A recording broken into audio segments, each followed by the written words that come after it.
مردم شریف ایران، غیور مردان بلوچستان، امروز میخوام که اندکی بی پرده با شما حرف بزنم.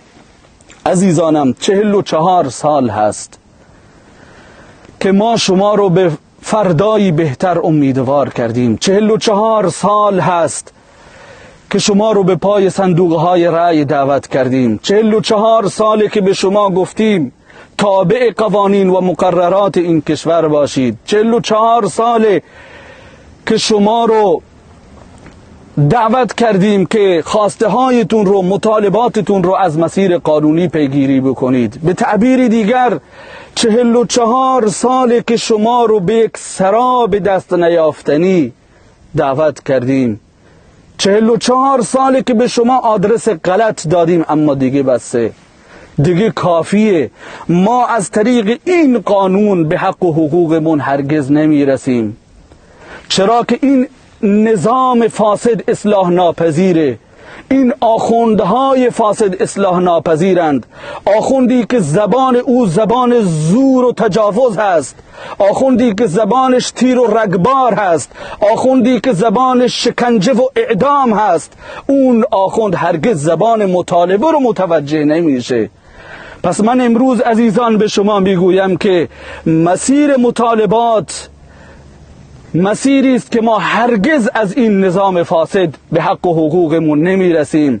از امروز به بعد ما به سرورانمون اعلام میکنیم که مسیر ما مسیر مبارزه هست، نه مطالبه. چرا که ما از مجاری قانونی هرگز 44 سال است که به خواسته های مذهبی، ملی و قومی خودمون هرگز دست پیدا نکردیم. پس امروز اعلام میکنم که ما حقوقمون رو در کف خیابانها با فریادهای حق طلبی از حلقوم این شیادان مذهبی بیرون میکشیم. چرا که قانونی که این آخوندها وضع کردند نه قانون شریعت خداوندی هست و نه قانون، این قانونشون بر معیارها و موازین حقوق بشری تطبیق پیدا میکنه.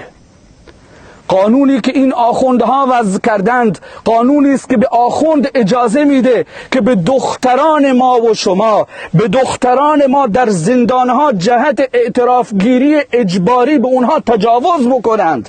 قانونی که به سرهنگ متجاوز فقط 15 ماه حبس میده و بعد از حبس آزادش میکنه و با انتقال به شهرستانی دیگر ارتقای درجه میده، اما به جوانانی که فریاد مظلومیتشون رو بلند کردند صدها تن رو در 1 ساعت در صحن مصلای زاهدان و خاش به رگبار میبنده و مصلا رو با خاک و خون یکسان میکنه و از طرفی صدها تن رو بازداشت و شکنجه میکنه و بسیاری در انتظار مرگ و اعدام هستند. از این قانون ما به حق و حقوقمون نمیرسیم. قانونی که به نظام الدین و منصور هوت، 2 جوان رعنایی که در چابهار سکوت مرگبار رو در هم شکستند و فریاد غیرت خواهرشون رو بلند کردند، به اونها حکم اعدام میده به خاطر 4 شعاری که در خیابان سر دادند.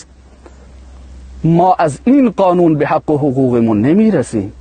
سروران، من امروز اینجایم آواره این کوه و بیابان که به شما بگویم که از این تاریخ به بعد هر اون ملا و هر اون عالم و هر اون ریش سفید و سردار خائنی که مردم رو به سکوت دعوت بده، از مردم بخواد که خواسته هایشون رو از مسیر قانونی و مطالباتشون رو از مسیر قانونی پیگیری بکنند، اون ملا و اون سردار خائن به خون شهیدان وطن هست. چرا که حکومتی که زبانش تیر و رگبار و تجاوز و اعدام و گلوله هست، ما از این قانون به حقوقمون نمیرسیم. امروز جوانان ما به حمدالله به این بلوغ سیاسی رسیدند، به این نتیجه رسیدند که امروز در کف خیابانها فریاد میزنند میکشم آن که برادرم کشت. پس من با صراحت امروز میگویم که دوران سکوت دیگر تمام شده، دوران بزن در رو تمام شده. اگر بزنید میزنیم، اگر بکشید زندگیتون رو جهنم میکنیم. اگر در خیابان برادران ما رو بکشید در بیابان جلو شما رو خواهیم گرفت. اگر در زندان به خواهرانمون تجاوز بکنید، در گورستان با شما ملاقات خواهیم کرد. ما دیگه چیزی برای از دست دادن نداریم. همه چی رو شما از ما گرفتید، همه چی رو از جوانان ما گرفتید. ثروت و سرمایه ملی رو که چپاول و اختلاس کردید که هیچ. عزت و ناموس مردم، حیا و غیرت مردم، دین و ایمان مردم، آرامش و آسایش مردم رو گرفتید. من امروز اینجایم که بگویم ای جانیان رژیم، دیگه نه ما سکوت میکنیم و نه جوانان ما سکوت میکنن. چرا؟ که ما خون دیدیم. ما خون جوانان رعنایمون رو در صحن مصلی دیدیم. ما اشک خواهران داغداری که بی عفت کردید رو دیدیم. ما آه و ناله مادران شهید یاسرها و شهید خدا نورها رو شنیدیم. ما پای درد دل سخنان دردناک و جگرسوز مادران عبدالمتین جانها نشستیم. هرگز یادم نمی رود زمانی را که در مجلس این شیرزن نشسته بودیم و چنان سخن گفت و افتخار می کرد که فرزندش رو فدای این راه کرده. ما روحیه ایمانی گرفتیم، اما در وسط مجلس صدای حق حق گریه هایی بلند شد. چشمانم رو که بلند کردم دیدم شانه های یک پیرمرد داره می لرزه. شانه های پدر عبدالمتین داشت می لرزید. شما کمر این پدرها رو شکستید. شما کمر پدران پیری همچون پدر لال محمد آنشینی ها رو شکستید. کمرتان را می شکنیم.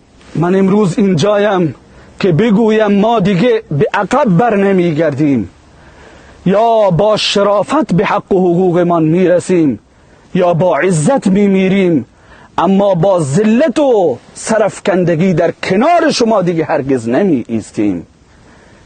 امروز قاتل فرزندان بلوچستان، محامی خونخوار، نماینده بیشرم خامنه ای میاد معترضین بلوچ رو فریب خوردگانی خطاب میکنه و از اونها میخواد که به دامان نظام برگردند.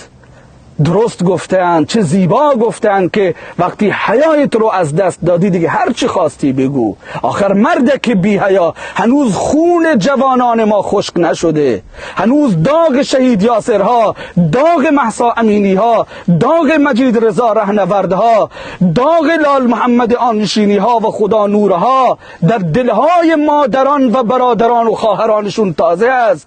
شما میخواهید که ما به دامان قاتلینمون برگردیم؟